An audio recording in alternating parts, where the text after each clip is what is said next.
Hello everyone, welcome to my channel NCERT and CBSE by Chopras। आज हम social science के chapter 3 landforms and life का part 2 पढ़ेंगे। पिछले वीडियो में हमने इसका पार्ट 1 देख लिया है, जिसमें हमने माउंटेन्स और इसका हाफ पोर्शन कवर कर लिया था। तो पिछले पार्ट में हमने ये देख लिया था कि there are 3 forms of landforms that exist, that is mountains, plateaus and plains. Then we studied about mountains and the various types of mountain ranges in the world. Then we studied how mountains present opportunities and challenges to the people living around there, and what is the kind of life the mountains have, and what is the kind of environment that they have, and what are the forests. Then we had in the last we had read about two mountaineers, Bachendri Pal and Arunima Sinha। आपको अभी तक इस part में थोड़ा सा भी doubt है तो आप पहले वाला वीडियो दैट इज पार्ट 1 देख लीजिए, जिसका लिंक मैं डिस्क्रिप्शन बॉक्स में डाल दूंगी। Now we go ahead with the next category. So there was this question. These images depict a few challenges that people living in the mountains may face. So ये जो आपको pictures दिख रही हैं, तो पीपल जो माउंटेन्स में रहते हैं उनको तरह तरह की मुश्किलों का सामना करना पड़ता है। तो discuss them in groups in class and right one paragraph on each, कि उनको क्या क्या मुश्किलों का सामने करना पड़ सकता है उसके बारे में एक पैराग्राफ लिखिए। And discuss why despite many such challenges people still choose to live in mountains. Mountains में रहने का कुछ फ़ायदा भी है, तो वो आप डिस्कस करके बताइए। तो इसका आंसर है, this is a probable answer, you can make your own answers. Life in the mountains has definite positives from pure air to the beautiful scenery. तो माउंटेन्स का जो वातावरण है बहुत ही प्योर होता है और सीनिक ब्यूटी बहुत ही सुंदर होती है। It also involves potential challenges both natural and human made, some of which are depicted in this picture. So इस पिक्चर में कुछ human made प्रॉब्लम्स हैं, challenges हैं, और कुछ natural challenges हैं which people in mountains have to face.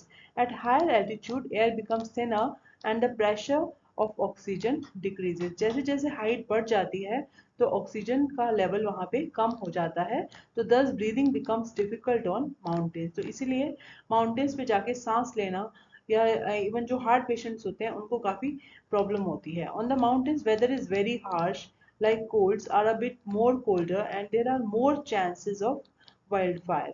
तो जो माउंटेन्स होते हैं वहाँ पे जो विंटर्स हैं दे आर वेरी हार्श, और वाइल्ड फायर, क्योंकि एवरीथिंग इज कंडक्टिंग फायर, कि पेड़ हैं, पौधे हैं, लकड़ियां हैं, तो there are more chances of wild fire, जो कि आग जो पूरे प्रदेश में फैल जाती है। In many places people depend on mountains for water, either coming from melting snow or ice or from mountain springs which feed the rivers। तो वहाँ पे पानी का सोर्स क्या होता है, जो कि पहाड़ों से पानी निकलता है।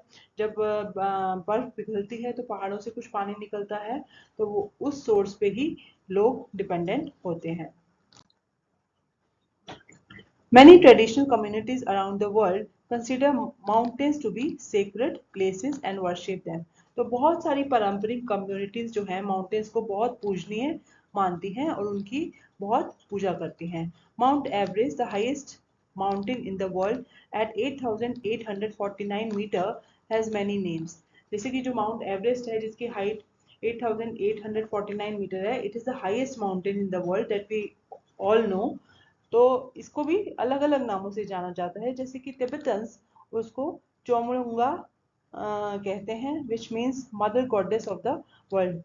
इसका मतलब है कि पूरे संसार की देवी माँ, and worship the mountain as सच।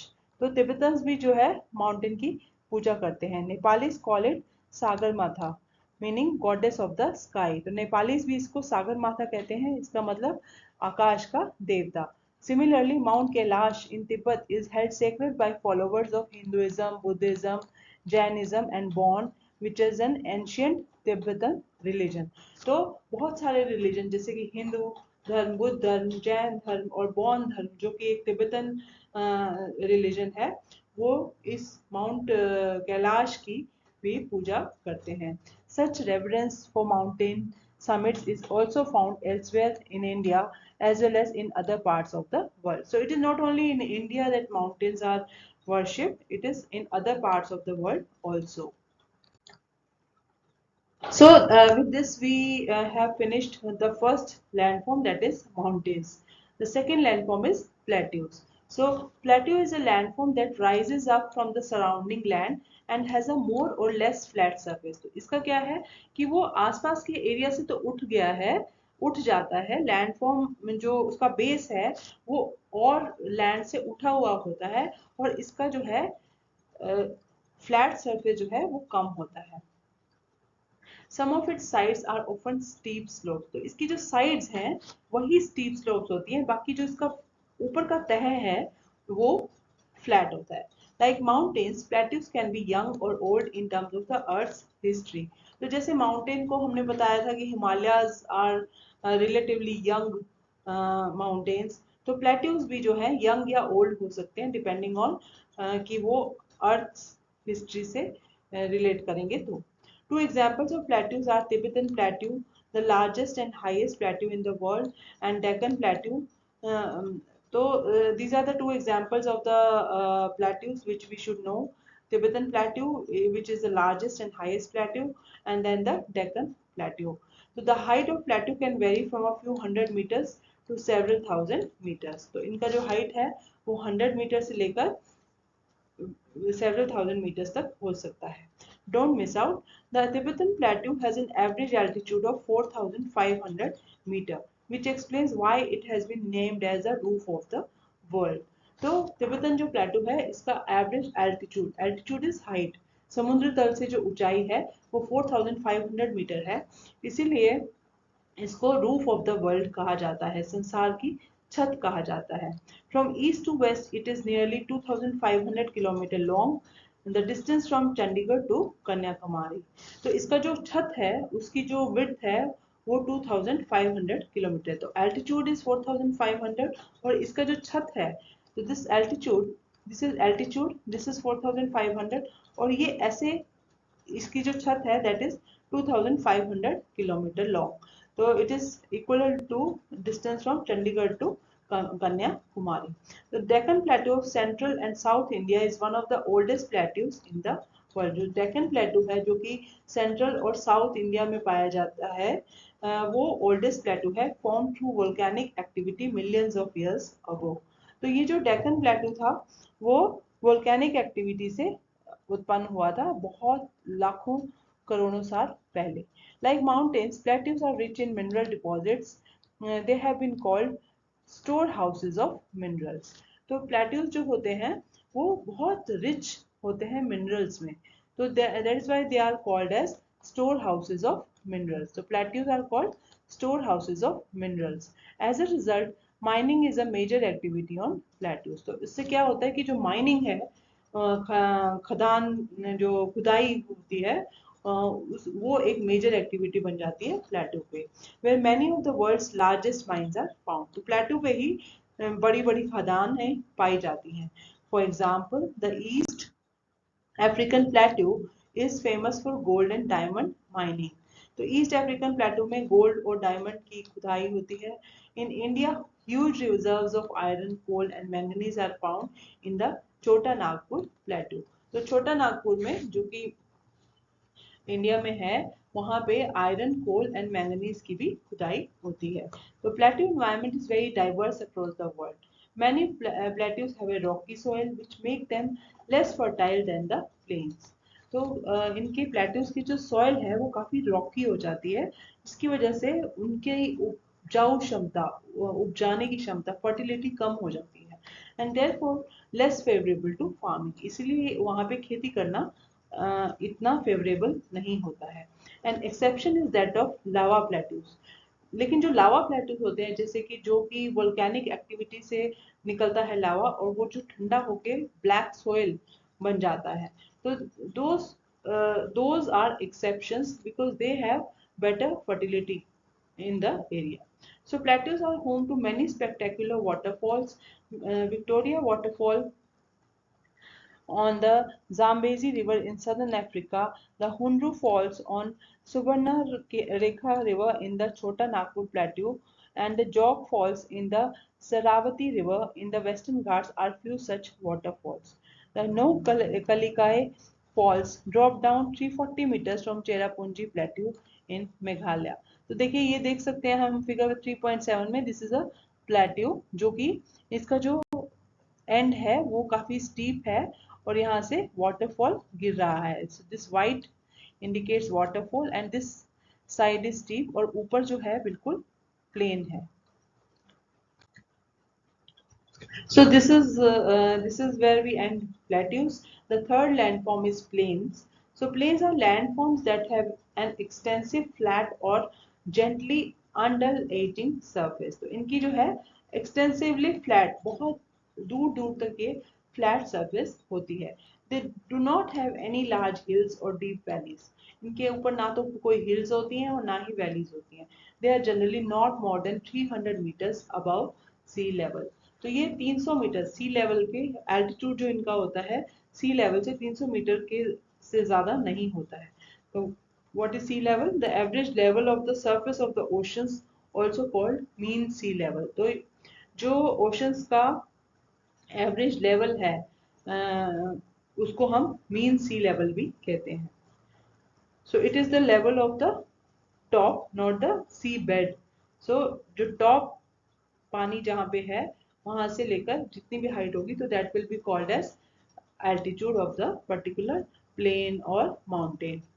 सो जब हम हवाई जहाज में भी बैठते हैं कई बार एरोप्लेन में तो दे अनाउंस कि you are flying at the altitude of so and so meter from sea. So that is again the in that area whatever sea is there, that is the altitude that they inform. Flood plains are some one type of plains formed by rivers originating in mountain ranges where they collect particulars of rock, sand and silt called sediments. So flood plains are the plains जो कि river से बनते हैं.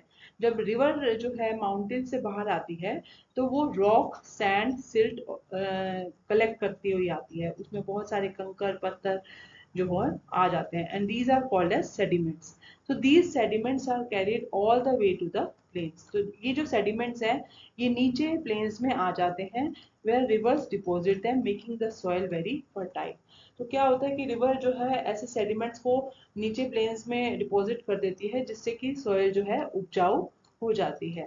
As a result these plains are ideal for growing crops of all kinds and agriculture is a major economic occupation in these land form. तो जो flood plains होते हैं उनमें क्या होता है कि जमीन एग्रीकल्चर के लिए काफी फेवरेबल हो जाती है, इसलिए एग्रीकल्चर ही वहाँ पे मेजर इकोनॉमिक ऑक्यूपेशन होता है.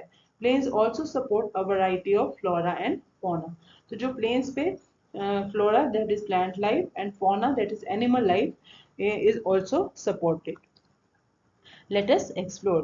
Use the color code in figure 3.8 to add a landform to each name. For instance, Tibetan Plateau, Rocky Range, Nile Plain. You do not have to remember the names in the map. So we can use some color codes. जैसे कि for Tibetan Plateau we can use brown color. For Rocky Range we can use light brown color, and for the Nile Plain we can use a mild brown color. Okay, so you can do this activity. Let us explore. The picture in figure 3.9 has been taken from a satellite. ये बहुत दूर से satellite बहुत दूर होता है वहां से ये picture ली गई है ऊपर से and it is the top view of a land form. So it captures a portion of North India from high altitude. Observe and discuss the image in the class activity. So which color is the Ganga plain? तो Ganga plain किस color का है? So if we see all this, तो Ganga plane जो है वो white and green and brown colour इसमें नजर आ रहे हैं. तो बेसिकली जो प्लेन होगा वो वाइट एंड ब्राउन कलर का होगा. What does the white expense represent? तो ये जो वाइट यहाँ पे एक्सपेंस है ये क्या रिप्रेजेंट करता है? It represents the river Ganges. What does the brown expanse at the bottom left of the image represent? So this area represents mountain ranges. life in the plains. Thousands of years ago, the first civilizations developed around rivers in fertile plains. In our time too, a large part of the world population lives in plains. So ज़्यादा से ज़्यादा लोग जो हैं वो plains में ही रहते हैं, plains में ही जनसंख्या बहुत ज़्यादा होती है. About 40 crore people, more than one fourth of total Indian population, live in India's Ganga plain. तो 40 करोड़ लोग तो गैंजेटिक प्लेन में ही रहते हैं. As with many other plains of the world, the major occupation of people in this region include river fishing and agriculture. तो वहाँ पे क्या है कि प्लेन है और रिवर गंगा है, तो वहाँ पे लोग क्या ऑक्यूपेशन करते हैं, या तो एग्रीकल्चर करते हैं या फिर मछली पालन करते हैं. Food crops such as rice, wheat, maize, barley and millets are grown. तो ये इन फूड क्रॉप्स के लिए वहाँ का जो मौसम है वो फेवरेबल कंडीशंस दिखाता है. Fiber crops such as cotton, jute, hemp are also grown in the Gangetic plain. तो जो फाइबर की क्रॉप्स होती हैं जैसे कि कॉटन जिससे कि हमें कपास मिलती है, जिससे हमारे कपड़े बनते हैं, जूट जिससे हमारे बैग्स बनते हैं, हेम्प यानी भांग are also grown in this plains. Traditional agriculture has been mostly rain fed. तो जो एग्रीकल्चर है वो उसका पानी का सोर्स क्या है, रेनफॉल ही है. In recent decades however, agriculture has turned to irrigation with water brought to the fields through networks of canals और pumped from ground water. लेकिन अभी जो है एक्सटर्नल सोर्सेज ऑफ वाटर पे भी हम लोग डिपेंड करने लगे हैं. वाइल जो कि सिंचाई के तरह तरह के सोर्सेज हैं उन पे भी हम डिपेंड करते हैं कि हम उनके थ्रू भी पानी को अपने फील्ड में या खेत में ले आएं और सिंचाई करें. While irrigation has increased agricultural production, it has also contributed to the depletion of groundwater.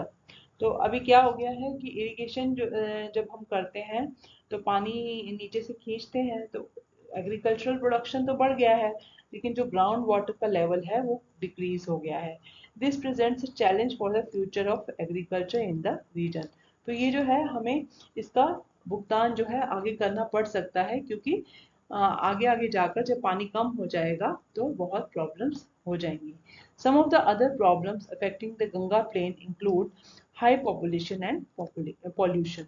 तो हाई पॉपुलेशन एंड पॉल्यूशन की वजह से भी बहुत प्रॉब्लम्स होती हैं.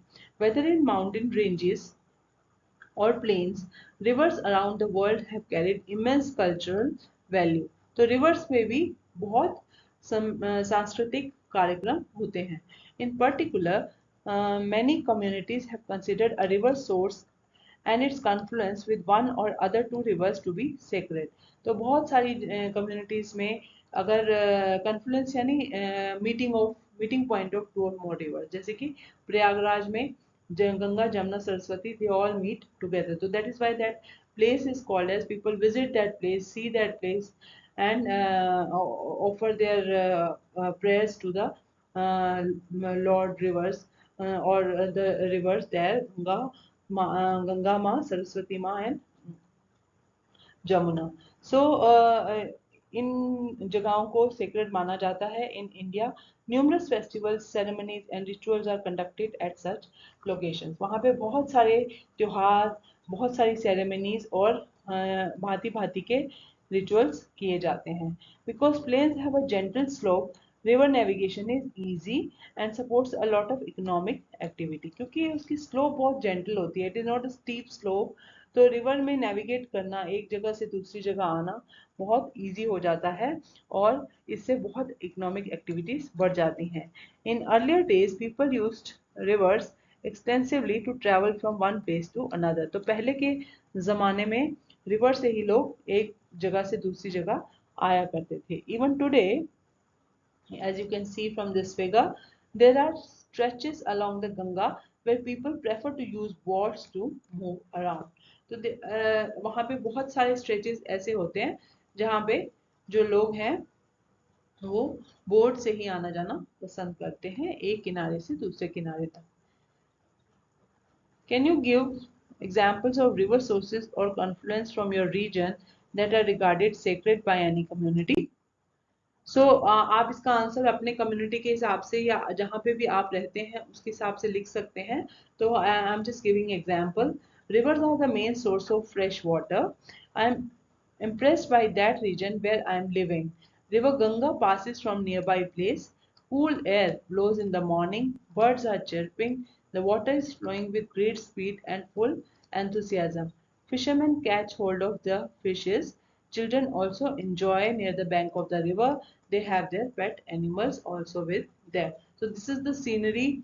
This is the scene beside a river, where there is a river, there is cool air, fresh air, people are doing certain activities, birds are chirping. So all these you can write. You can write in your own words also. Name some popular tourist destinations in India and identify the category of landform they are associated with.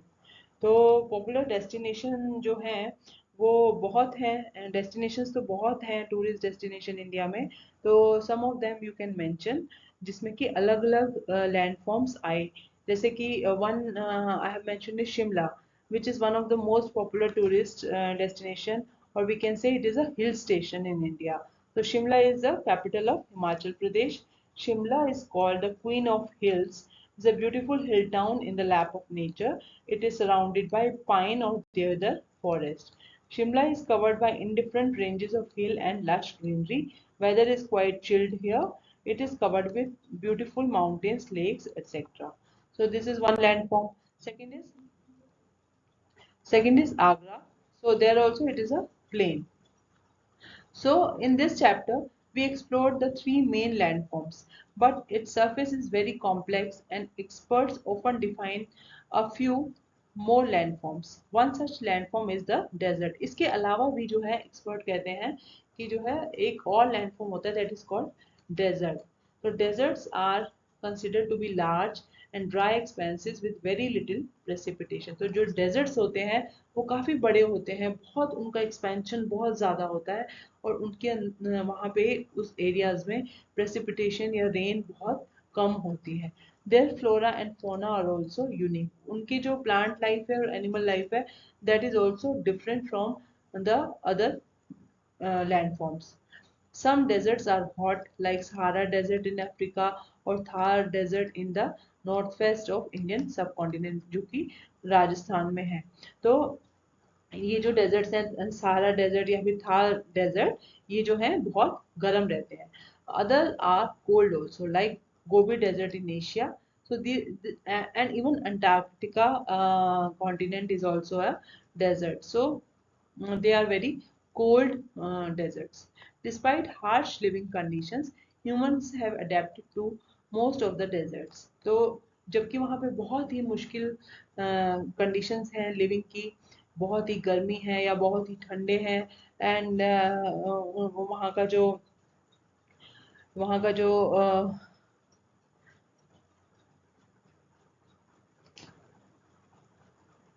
या वहाँ का जो life है वो बिल्कुल अलग है, लेकिन जो ह्यूमन हैं वो हमेशा एडजस्ट कर लेते हैं किसी भी एनवायरनमेंट में रहने के लिए. In India, communities living in Thar desert और migrating through it hold rich cultural traditions such as folk songs, legends related to the desert. तो ये लोग जो हैं वहाँ पे बहुत इंजॉय भी करते हैं, अपने फोक सॉन्ग्स गाते हैं, अपनी कहानियाँ पुरानी पुरानी सुनाते हैं. तो दे enjoy the weather there.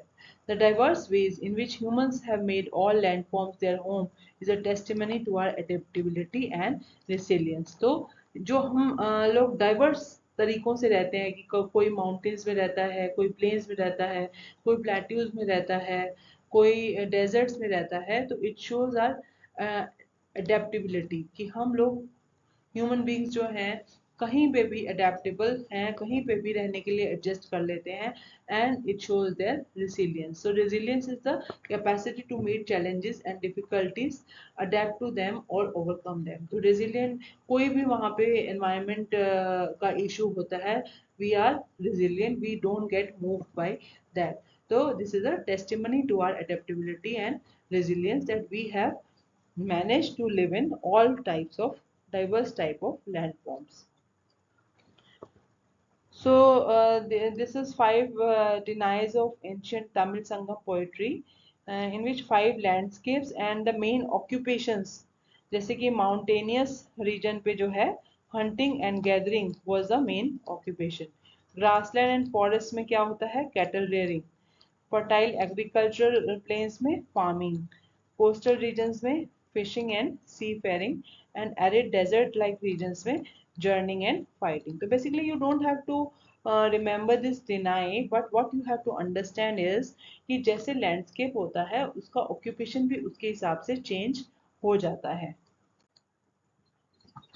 So before we move, let us revise whatever we have learned. So landforms are classified into three main types, that is mountains, plateaus and plains. They have very different physical characteristics and environment. तो तीनों का जो है different physical characteristics होता है और different ही environment होता है, कहीं गर्मी कहीं सर्दी, तो इस तरह का environment होता है। Throughout history, people's lives and activities have been impacted by the type of landform they have lived in। तो जो जहाँ पे रहता है वो वहीं के कल्चर को वहीं के हिसाब से जो है उसको फॉलो करता है। तो these landforms are an integral part of culture across the world. Indian culture in particular has celebrated them in diverse ways। तो इंडियन कल्चर में जो है डाइवर्स बहुत भांति भांति के तरीकों से उसको सेलिब्रेट किया जाता है। Each landform offers different challenges as well as opportunities. तो जो हर लैंडफॉर्म है वो कुछ हमारे को चैलेंजेस, कुछ परेशानियां हमारे को जो हमें डेली लाइफ में झेलनी पड़ती हैं वो ऑफर करता है, और कुछ पॉजिटिव्स, कुछ ऐसे अवसर होते हैं जो कि अदर लैंडफॉर्म्स के लोगों को नहीं होते हैं, तो वो भी हमें ऑफर करता है। So both positives and negatives. So let us do some of the questions from the book. So first question was the big question on the front page of the chapter when the chapter started. What are the major types of landforms and their significance of life and culture? तो ये हम अब easily answer कर सकते हैं कि three major types of landforms are the mountains, the plateaus and the plains. So again we revise, mountains are the landforms that are much higher than the surrounding landscape. Depending on their height, some mountains are covered with snow. At lower altitudes, snow melts every summer and turns into water that feeds rivers. At high altitude, snow sometimes does not melt ever, and this leaves the mountain permanently snow-capped. So you have to understand and write it in your own handwriting. Plateaus. A plateau is a landform that rises up from the surrounding land and has a more or less flat surface. Some of its slides are often steep slopes. Tibetan Plateau is the largest and highest plateau in the world. Plateaus are the storehouses of minerals. Mining is a major activity on plateaus where many of the world's largest mines are found. And then plains. Plains are the landforms that have extensively flat or gently undulating surface. They do not have any large hills. They are generally not more than 300 meters above the sea level. अभी हमने three major types पढ़ लिया है, अभी इनका what are their significance. So significance is mention in this mountains, plateaus and plains का, कि mountain में क्या होता है कि there is rich flora and fauna and they have very low pollution and there what is the occupation? Regular farming is practiced on the slopes by cutting steps into the slope called terrace farming। जो सीढ़ी नुमा खेत हमने देखे थे पिछले lecture में, तो वो जो है यहाँ पे किया जाता है। Tourism is often an important source of income for the people living in the mountains। तो वहाँ पे जो है पर्यटन के लोग आते हैं घूमने के लिए, घूमने के पर्पज से लोग आते हैं, जो जिसको पर्यटन कहा जाता है, वो भी वहाँ पे मेन सोर्स ऑफ इनकम है। The crisp mountain air and scenic beauty attracts many tourists। तो जो माउंटेन की फ्रेश हवा है और सीनिक ब्यूटी है वो बहुत सारे लोगों को वहाँ पे आकर्षित करती है।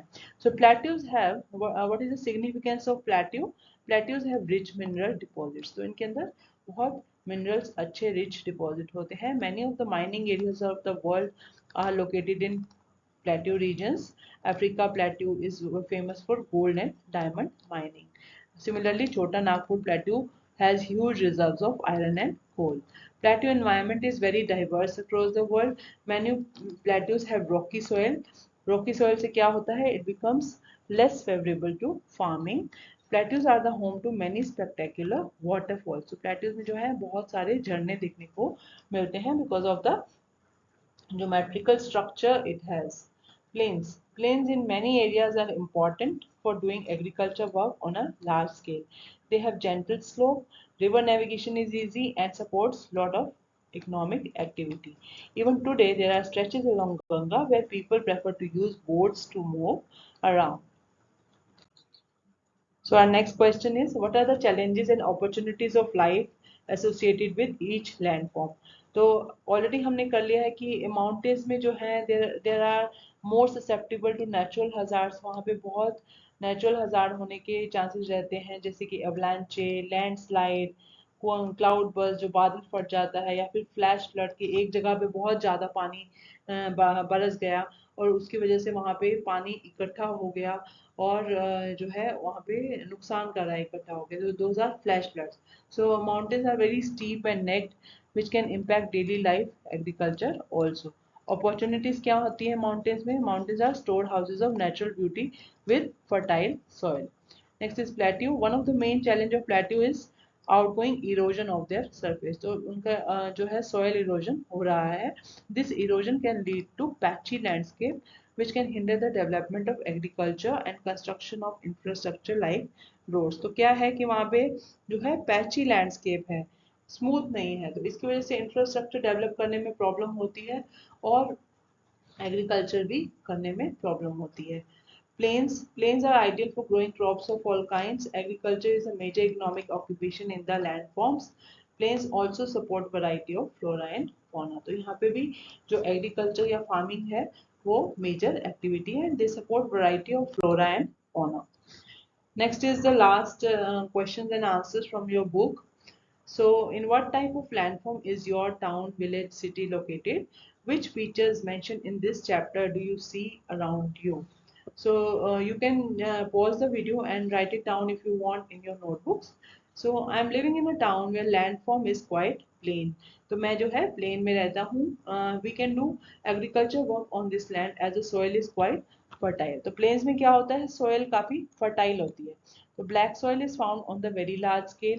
So we can do cultivation of cotton on a very large scale. जो काली मिट्टी होती है उसमें कॉटन या कपास को उगाया जाता है. Farmers are growing crops on large scale as they have their own lands nearby the river. तो farmers के पास अपनी जमीन है खेती करने के लिए, तो वो farming ही उनका main business है. Let us go back to our initial trip from Chota Nagpur to Prayagraj and Almora. Describe three landforms you came across on the way. तो इस रास्ते में तो सभी तीनों के तीनों लैंडफॉर्म देखने को मिल गए, जैसे कि Chota Nagpur is a plateau in eastern India which covers much of Jharkhand state, जो कि झारखंड स्टेट में है. It is adjacent to Chhattisgarh, Odisha and West Bengal and Bihar. Prayagraj जो है वो it was earlier known as Allahabad, is one of the most ancient and sacred towns of India based on the river Ganges plains. It is known for confluence of three rivers. तो यहाँ पे तीनों नदियों का संगम होता है, तो that is why it is popularly known. Almora lies in the beautiful Kumaon mountain range in Uttarakhand. तो ये एक माउंटेन रेंज है. तो छोटा नागपुर में हमें प्लेट्यू देखने को मिलता है, प्रयागराज में हमें प्लेन्स एंड रिवर देखने को मिलता है और अल्मोड़ा में हमें माउंटेन रेंज देखने को मिलता है. तो we can cover all three landforms if we travel from Chota Nagpur to Almora through Prayagraj. List few famous pilgrimage spots in India along with the landforms in which they are found. तो जो पिलग्रिमेज के sources spots हैं India में जहाँ पे लोग पूजा पाठ करने जाते हैं, तो some of the eminent ones are destinations like Rishikesh, Mathura, Haridwar, Dwarka, Varanasi, Tirupati, Amritsar Punjab, Nashik, Kanyakumari, Kolhapur, Rameswaram, Shirdi, Puri. So landform of Haridwar is it is mostly covered with mountains and hills. Tall trees are the real beauty there. Weather is quite chilled. Holy river is flowing there, River Ganga. People used to take holy dip in the river to get rid of their sins. तो ऐसा माना जाता है कि अगर आपने गंगा में डुबकी लगा ली तो आपके पाप धुल जाएंगे. Rishikesh is covered by mountain hills. All around the area it is all green. It is a place which is overcrowded by the people, क्योंकि यहाँ पे क्या होता है कि various sports related to mountaineering भी होते हैं। तो major landforms are mountains and they are very tall and weather is quite chilled in winter and moderate in summer. So these are the few famous pilgrimage spots in India. State true or false? Himalayas are the young mountains with rounded tops. So this is a false answer. Why? Because they don't have rounded tops. They have steep tops, or they have snow-capped slopes. Plateaus usually rise at least on one side. So which is a false statement. They are generally plain and they have a slope. They have a table top structure. Mountains and hills belong to the same type of landform. So true, mountains and hills जो है वो same type of landform की category में आती हैं. तो mountains, plateaus and rivers in India have the same types of flora and फोना, तो जो कि बिल्कुल गलत है. माउंटेन्स की अलग होती है flora and fauna, plant life and animal life. Rivers की अलग है और प्लेट्यूज की अलग है. Ganga is tributary to the Yamuna, which is again a false statement because Yamuna is a tributary to Ganga, not the other way. तो यमुना जो है वो एक छोटी सी नदी है गंगा के कंपैरिजन में, जो कि गंगा में जाके मिल जाती है. Deserts have unique flora and fauna, that is true कि उनका जो फ्लोरा एंड फोना है वो माउंटेन से या रिवर रीजन या प्लेट्यू से नहीं मिलता है. Melting snow feeds reverse, that is also true. जो बर्फ पिघलती है पहाड़ों से वो पानी जो है अपना रिवर्स में डालती है. Sediment from rivers deposited in the plains make the land fertile, which is again true क्योंकि जो कंकर पत्थर जो नदी लेके आती है उससे जो है लैंड काफी फर्टाइल हो जाती है. Next is all deserts are hot. तो वी नो दैट अंटार्कटिका जो सब कॉन्टिनेंट है वहाँ पे जो डेजर्ट है that is not hot. So all deserts are not hot. Some are cold also. So next question is match column 1 with column 2. So we know Mount Everest is associated with climbing. Rafting कहाँ पे होती है? River में होती है. Camels कहाँ पे होते हैं? They are found in desert. Plateau is called the roof of the world because of the geometrical structure. Gangetic plains are in Ganga. Waterway is rice fields. Waterway कहाँ पे होते हैं? जहाँ पे नदियाँ होती हैं, जहाँ पे वाटर से एक जगह से रिवर से एक जगह से दूसरी जगह जा सकते हैं, तो वहाँ पे जो है हम राइस फील्ड ज़्यादा उगा सकते हैं. Mount Kilimanjaro it is in Africa and Yamuna is a tributary. So this we have matched. So with this we come to the end of this chapter. So if you have any doubts, please go and visit the previous chapter also and this chapter. Please note down all the questions in your notebook. If you like my video, please hit the like button and do subscribe and share this channel for more valuable content. So because when you subscribe to me or when you like the videos, it gives me a lot of motivation to make good content. Okay, so with this I finish and thank you very much for listening and till next time wish you a very happy learning.